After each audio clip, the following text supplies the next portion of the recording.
Hello there, Solomon here, and this will be a review of SummerSlam 2020.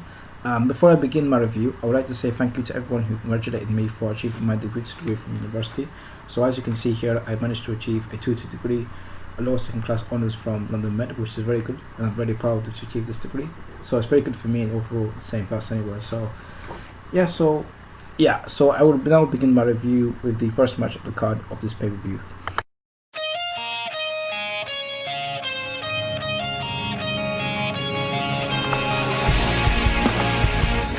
Okay, so the first match of the card was a SmackDown Women's Championship match. Bayley, with the company of her friend Sasha Banks, was defending her championship against Asuka. The match was on the way, and each woman delivered a set of moves on each other. Asuka then delivered a dropkick to Bayley, then had her in a submission hold, only for Bayley to get her foot onto the second rope. Then Bayley was on the outside of the ring for Asuka to deliver a DDT off the steps to Bayley. Then both women were back in the ring, and Asuka went for a cover, only for Bayley to kick out. Bayley managed to regain momentum in the match and hit a suplex, and went for the cover, only for Asuka to kick out. Then she was delivering more moves to her and went for a cover, only for Bayley to kick out. So Asuka then had Bayley in the armbar, and Sasha distracted her to break the hold. When it came towards the end of the match, Asuka attempted to do a hip toss to Bayley, only for her to hit Sasha on the apron. This allowed Bayley to make a quick roll up on cover on Asuka. 1, 2, 3. Bayley is still your women's champion. So after the match, Sasha and Bayley delivered a couple of moves on Asuka in the ring in order to send a message to the whole WWE's locker room about who they are. So yeah, Bayley is still holding on to her title, and it looks like WWE wants to push these two women very hard and give them good positions in the company. My overall thoughts on this match was not pretty good, as I think the match was only less than 10 minutes and I didn't feel entertained by it at all. So it could have been improved much better overall, I would say.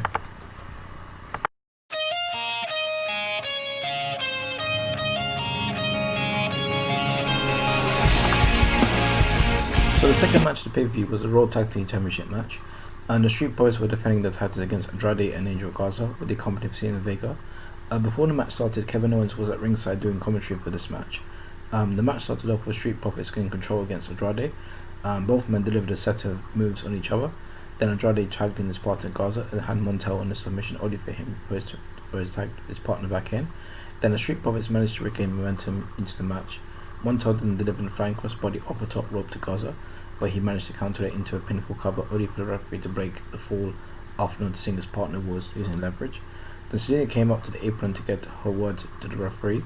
I would assume she was trying to distract the referee in order to help her friends win the match. However, that came to nothing, as the closing stage of the match was with Garza hitting a super kick on Montel, and he collided with Zelina on the apron and was brought to the floor. Then the Street Profits hit a double team move on Garza. He went for the cover. 1, 2, 3. Street Profits are still tag team champions. So yeah, my overall thoughts this match was pretty fine, as it was an okay tag team match, but just as the last match I saw, ended pretty quickly, so it could have been better overall in this particular match. So yeah.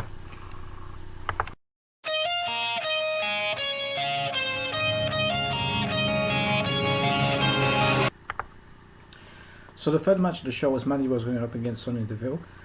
This has been a decent build-up for this rivalry, as they're using the events that happened in the real world regarding Sonya Deville into the storyline, which is good storytelling.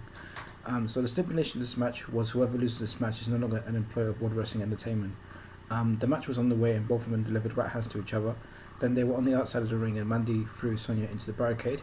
Then Mandy suplexed Sonya on the steel ramp. Then she brought Sonya into the steel post, and then she went up onto the announce table and she launched herself at Sonya. Then Mandy grabbed the table from underneath the ring and set it up outside the ring. Then Sonya regained control in the match as she brought Mandy back into the ring.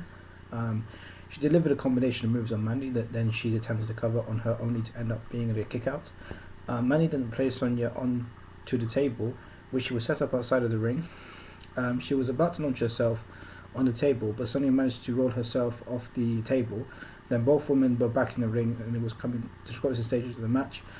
Mandy delivered a combination of high right knees to Sonya. She went for the cover. 1, 2, 3. And Mandy Rose is still your winner, and Sonya Deville is no longer a WWE superstar for the time being. So after the match ended, Sonya was left mostly distraught, and Mandy's boyfriend Otis came down to the ring to happily celebrate with her. So yeah, I thought this match was pretty decent, and I thought it was okay, but not the best match of the show in all honesty. So yeah.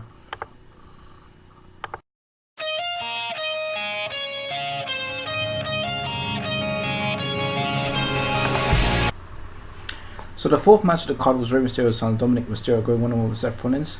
From when this rivalry began, I didn't really understand why Dominic would be putting himself into the shoes of a WWE superstar, and didn't really understand why he was doing this. The build-up has been pretty emotional with Seth Rollins not giving Dominic any mercy at all, as he knows he is making his debut against him as on one of WWE's biggest pay-per-views of the year. So the match was underway, and Seth was looking reasonably confident facing a fresh young superstar like Dominic, as both men had each other in hold moves. The Seth had Dominic in a submission hold, and he was taunting Dominic's dad's Ray and saying he's not Uncle Eddie's. I assumed that was in reference to his late friend Eddie Guerrero. Dominic then hit a couple of lucha libre moves on Seth and was starting to display his skills in the ring. Then Seth managed to regain control of the match, and he was going to work on Dominic.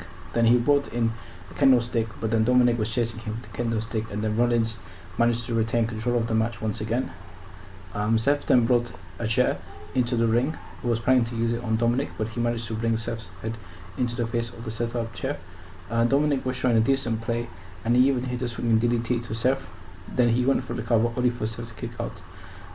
Then Dominic grabbed the kendo stick, and he was repeatedly hitting Seth with it. Then Seth done a superplex off the top rope and hit the Falcon Arrow. He then went for the cover, only for Dominic to kick out. And then Seth then grabbed 2 more kendo sticks and hit Dominic with them. Then he grabbed the table and set it up close to the turnbuckle. Seth was about to put Ray for the table, then he managed to counter it and use the kendo sticks to launch Rollins into the table. Then he hit a frog splash on him and went for the cover, only for Seth to kick out. Then Ray's wife, who was watching backstage, came out on the stage, and she was concerned about her son. And this allowed Dominic the chance to make a roll-up cover on Seth, only for him to kick out. Then Buddy Murphy attempts to bring Dominic's eye into the corner of the steel steps, but Ray came to help out his son. But then Murphy and Seth had Ray in handcuffs on the top rope outside of the ring. Then Seth saw Ray's wife looking for the ramp and was walking up to her until Dominic came and attacked him. Then brought Seth into the ring and did 619 in a frog splash. Dominic then went for the cover, only for Seth's kick out. Then Ray was unable to help out his son as he was handcuffed to the ropes and could only watch from there. And then Seth decided to hit Dominic with a stomp. Seth went for the cover. 1, 2, 3. Seth Rollins is your winner. So after the match, Seth Rollins left the key for the handcuffs for Dominic's release and his dad, as he knew his job was officially done, and he left the ring with Murphy. Ray then came to console his son Dominic in the ring and embraced him for the effort he put into the match. So I personally thought this was a good debut match for Dominic, as he did show glimpses of what he was capable of doing in the WWE ring. So if he does get a run down the line, that would be pretty good in some respects. So yeah.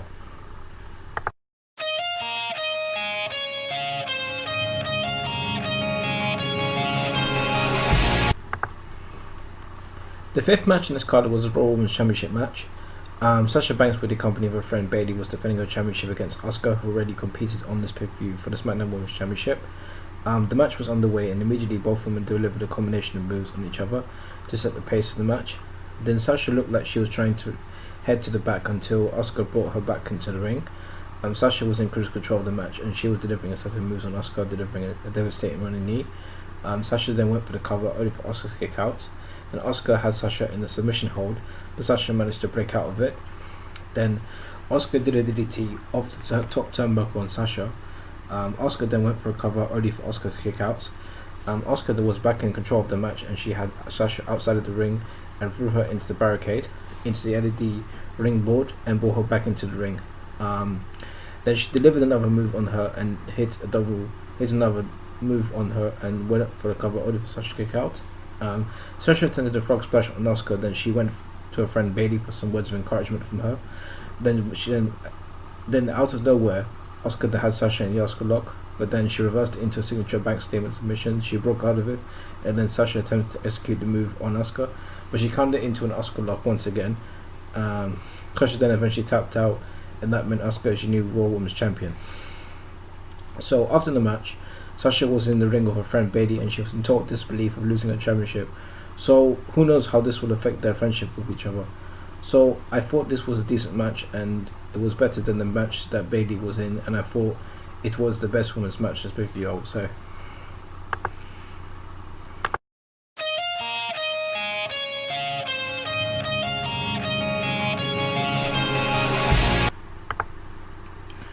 Okay, so the sixth match of the pay-per-view was the WWE Championship match.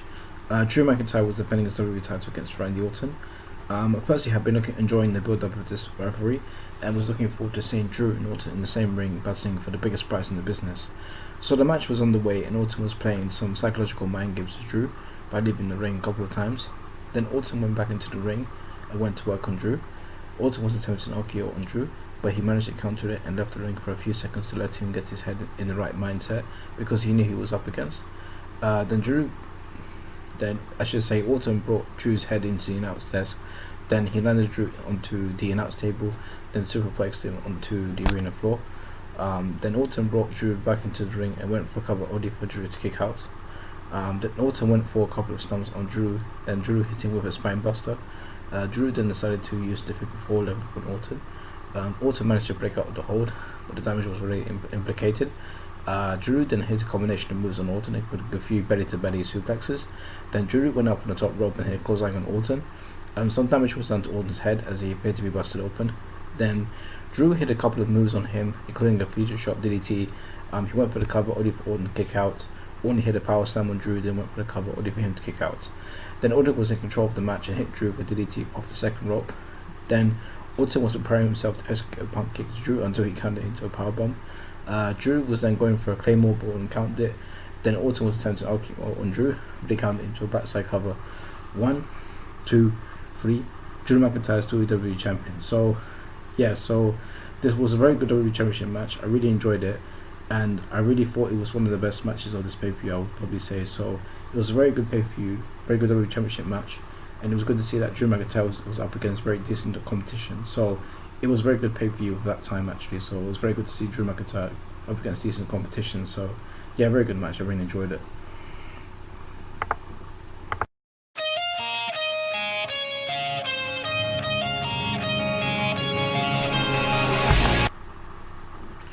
Okay, so the final match of the card was the WWE Championship Universal Championship match, and the Fiend was going up against his former friend Braun Strowman in a false count in the match. Both men made their entrances and the match was officially underway. Strowman went straight to work on the Fiend, and then the Fiend was once in control of the match, and he hit Strowman with a toolbox. The Strowman hit the Fiend with a couple of right hands and then sent him straight for the barricade. The Strowman picked him up and put him through the announce table. Then he used the steel steps to hit the Fiend with it. Then he brought him back into the ring and hit the Fiend with a running power slam. He then went for the cover only for his opponent to kick out. Then both men were brawling out of the ring on the entrance ramp. Then both men were in the gorilla position.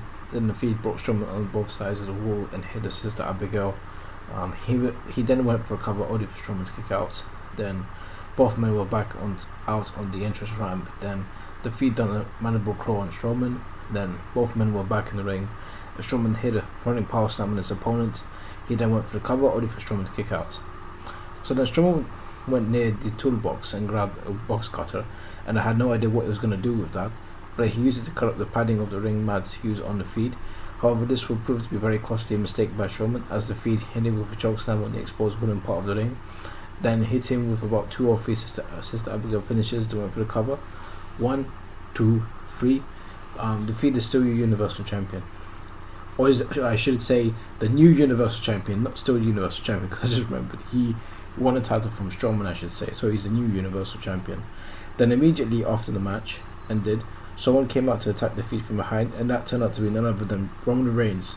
He's been out for about probably 2 months now, so I was kind of surprised to see him, and he got a steel chair and repeatedly hit Strowman with it, and then he went back into the ring and he speared the Fiend. So this was to send a message to everyone in the WWE locker room that he's back and he wants his title that he never lost because of illness. So I thought this was a very good match and I enjoyed it very much, and I might say it was one of my favourite matches on this pay-per-view, so I really liked it very much.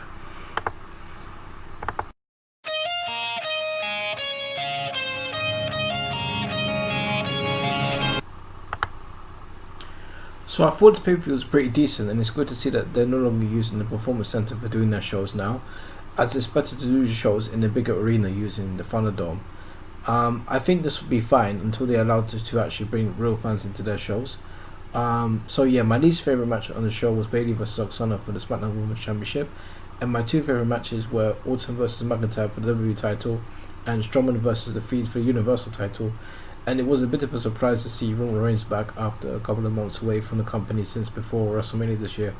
So once again, thank you for watching my review of SummerSlam, and my next review will be on the Payback pay per view, which should be done by next week. So thanks for watching and goodbye.